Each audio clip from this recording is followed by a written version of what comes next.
No mundo moderno de hoje, vivemos com avanços tecnológicos que poderiam parecer feitiçaria há 100 anos atrás, ou até menos. Porém, apesar de todos os nossos celulares e carros inteligentes, ainda existem coisas do passado que nos deixam com mais perguntas do que resposta.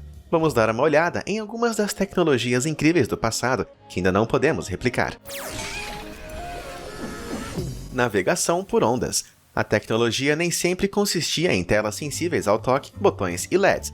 Tecnologia é um termo amplo, englobando qualquer coisa que transfira nosso conhecimento e observações para usos práticos. A tecnologia anterior poderia ser tão simples quanto produtos químicos de preservação, remédios à base de plantas, ou até mesmo um emaranhado de gravetos. A fascinante tecnologia de navegação por ondas é apenas isso, uma arte milenar, conhecida somente pelos nativos das Ilhas Marshall, que usa pouco mais do que bastões amarrados e instintos aguçados. Desenvolvidos há mais de 2000 anos, esses dispositivos estranhos permitiram que os antigos marshaleses navegassem com surpreendente precisão em viagens longas, sem a necessidade de ver as ilhas de destino, mas sem bússolas ou mesmo o uso de estrelas ou do sol como guia. Como funcionava a navegação por ondas? A tecnologia de navegação por ondas se tornou possível por meio dos chamados Rebelib e da sensibilidade aprendida de uma pessoa com o oceano. Para aprender essa arte, os marshaleses navegavam entre as ilhas com os olhos vendados, usando mudanças sutis no vento e nas ondas para guiá-los. Uma vez que o piloto fosse sensível o suficiente ao oceano, Rebelib o guiaria em longas viagens entre as ilhas. O Rebelib apresentava uma série de varas de bambu curvas e conchas de cauri, amarradas como um mapa. As conchas marcavam aproximadamente onde ficavam as ilhas e os gravetos representavam padrões de vento e correntes oceânicas. Nenhum desses mapas foi feito em escala, e nem pretendia ser, tornando seu uso como uma ferramenta de navegação ainda mais impressionante e misteriosa. A navegação por ondas dependia inteiramente da sensibilidade do usuário ao oceano, mapas mentais pré-existentes e uma capacidade de interpretar uma misteriosa linguagem visual do Rebelib. Isso significa, é claro, que os mapas são ilegíveis para qualquer pessoa, exceto para um piloto de ondas treinado. Os métodos incríveis ainda são um enigma para a ciência ocidental, mas muitos esforços para aprender os segredos históricos dos poucos marshaleses existentes foram lançados. O físico de partículas de Harvard, John Huth, ao lado de outros cientistas intrigados, deseja utilizar o método científico para estudar a incrível precisão desse sistema de navegação nativo e intuitivo. Qualquer conhecimento por parte dos ilhéus remanescentes, por enquanto, permanece um segredo local raramente compartilhado e que parece estar crescendo mais com a revelação. Os Estados Unidos usaram a área ao redor das Ilhas Marshall na década de 1950 para testes nucleares, deslocando muitos ilhéus. O aumento do nível do mar fez com que muitas outras pessoas abandonassem as suas casas, com condições piorando a cada dia. Por conta de tudo isso, qualquer esperança de quem está fora entendendo a arte da navegação por ondas está desaparecendo rapidamente, com apenas umas poucas pessoas permanecendo com algum conhecimento dos caminhos dos pilotos de ondas e as populações marshallianas diminuindo. O entendimento futuro e replicação dessa tecnologia incrível parece cada vez mais improvável. Cura milagrosa. Muito amado pelos europeus da Antiguidade Clássica e por sua impressionante variedade de usos, o sílfio era uma planta única que ainda hoje intriga os cientistas. Descrita em relatos gregos e romanos antigos como tendo cachos de flores amarelas e folhas grossas, a aparência da planta era bem despretensiosa, mas o seu desaparecimento é o que impede os cientistas de replicar os seus efeitos surpreendentes. Sílfio era extremamente prevalente na Grécia e na Roma antiga, usado na confecção de pratos de jantar, medicamentos, perfumes e muito mais. Até mesmo Hipócrates, o famoso médico grego, elogiou seu uso no alívio de inflamações. A planta que se acredita estar relacionada ao funcho gigante que temos hoje, também é considerada um dos primeiros remédios anticoncepcionais e abortivos que realmente funcionou. Quando era necessário, os europeus da época iam à venda mais próxima e pegavam um pouco de sílfio para ir fazer a festa. Cruel, mas realmente acontecia. Na verdade, a popularidade do sílfio e sua associação ao romance pode ser observada em muitos recursos antigos, incluindo poemas e moedas de prata retratando a semente de sílfio. Isso levou à especulação de que a semente de sílfio foi a inspiração para o símbolo do coração de amor que vemos hoje. Infelizmente, o uso excessivo dessa planta acabou levando ao seu desaparecimento, embora haja algum debate sobre como exatamente ela foi extinta. Alguns cientistas afirmam que a culpa foi da colheita excessiva ou do pastoreio. Outros argumentam que pode ser porque o sílfio não poderia ser cultivado, tornando-o inviável e insustentável como recurso. No entanto, tudo o que resta são descrições e desenhos dele.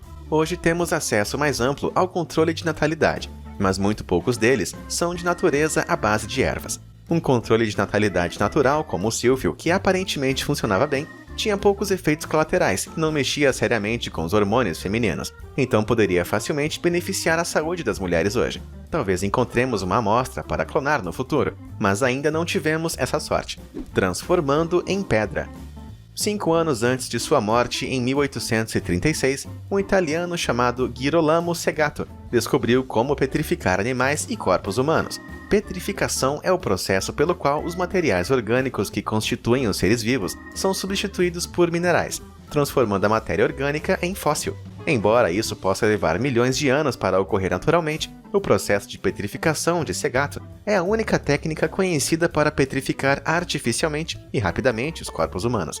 Os segredos por trás do processo foram perdidos com a morte de Segato, já que o desinteresse das pessoas por seu trabalho parece ter feito ele queimar todas as suas anotações. O que sabemos é que o processo de petrificação de Segato envolvia a remoção do máximo de água possível de um corpo. Essa falta de água iria ajudar o corpo a se mineralizar, tornando-o seco e durável. Sua misteriosa mistura de minerais provavelmente preencheria os poros e vasos, essencialmente fossilizando grande parte do corpo. No processo, todas as texturas, cores e características do corpo permaneceram surpreendentemente intactas. Como nós sabemos disso? A resposta é meio bizarra. Segato usou sua tecnologia com sucesso em uma cabeça humana, e também em muitos pedaços menores de corpos humanos. Segato até criou uma mesa de escagliola para o grão-duque da Toscana, Ferdinando III, depois de dominar o seu processo. Quando o duque descobriu do que era feito o tampo da mesa, não ficou nada satisfeito, para dizer o mínimo. A notícia logo se espalhou sobre a capacidade de Segato, e muitos presumiram que ele usava magia, e que ele teria aprendido isso durante uma visita sua ao Egito. Embora o debate sobre sua magia ainda esteja em aberto, ele estudou a mumificação egípcia durante sua viagem. Por mais que existam diferenças entre múmias egípcias e os artefatos petrificados de Segato, pesquisas futuras no Egito podem revelar a fonte de inspiração de Segato. Claro, isso se quisermos saber como petrificar as pessoas.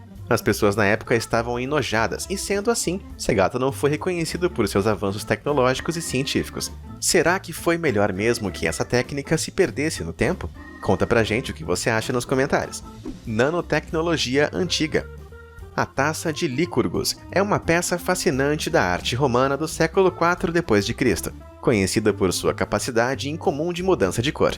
A taça aparece verde na iluminação frontal e vermelha se iluminada por trás, tornando-se uma maravilha tecnológica de sua época. Surpreendendo os cientistas por muitos anos, a Taça de Licurgus agora é considerada um exemplo de nanotecnologia da Romana antiga. Parece loucura, mas é verdade. A capacidade da taça de mudar suas cores está nas partículas de prata e de ouro, de 50 nanômetros de largura dentro dela. Para se ter uma ideia de como isso é pequeno, um fio de cabelo humano tem aproximadamente 100.000 nanômetros de largura.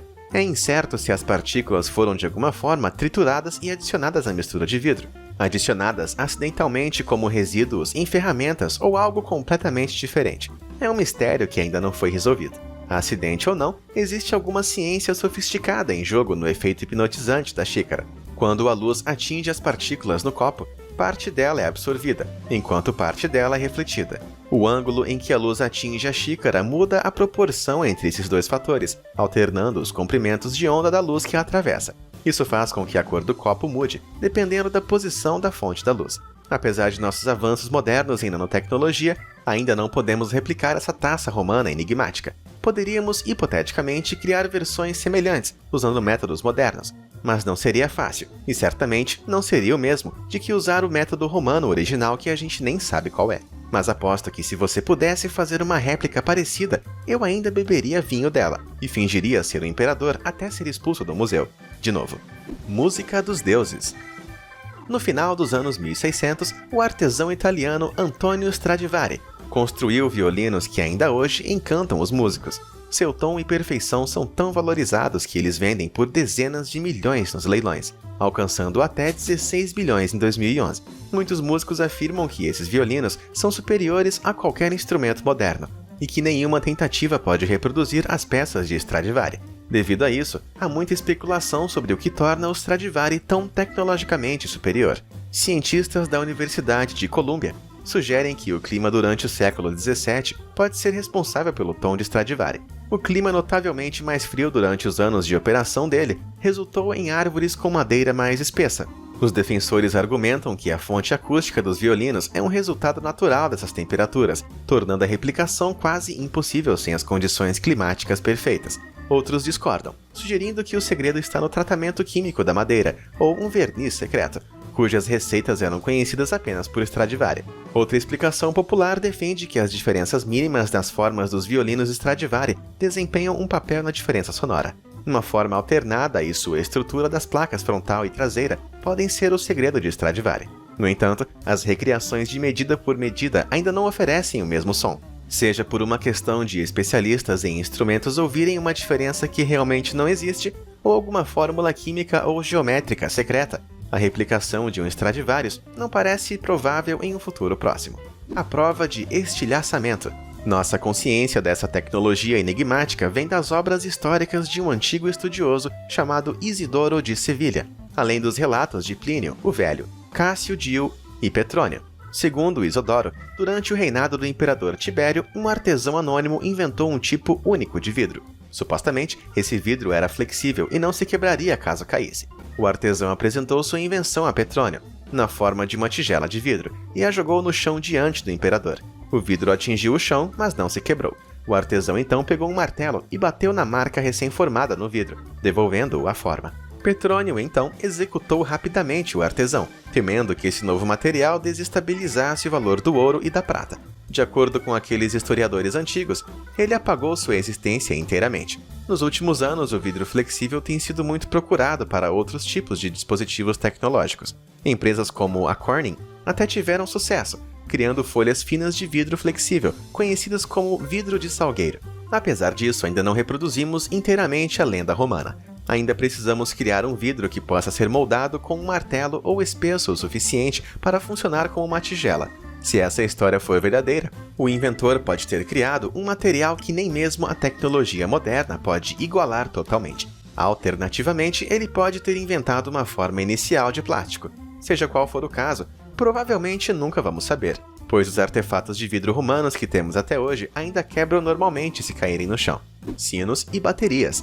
Baterias que acabam são algo bem chato, mas a solução definitiva pode estar em um lugar inesperado. O Oxford Electric Bell está tocando desde 1840 e tem o recorde mundial de bateria mais durável do mundo, ligada apenas 40 anos após a invenção de Alessandro Volta da primeira bateria verdadeira. A bateria do Oxford Bell tem alimentado o sino por 179 anos consecutivos.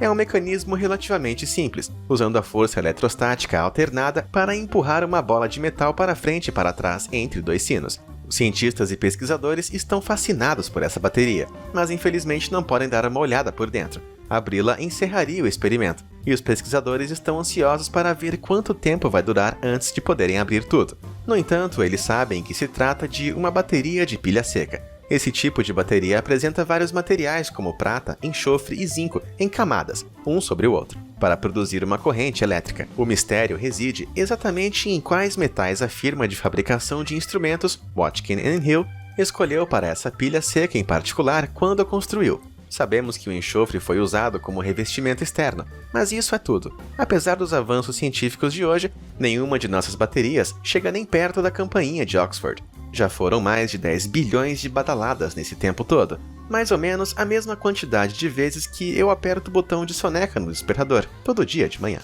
E aí, qual dessas tecnologias antigas você traria de volta se pudesse? Conhece algum outro mistério tecnológico do passado para compartilhar? Conta pra gente nos comentários. Obrigado por assistir e até a próxima.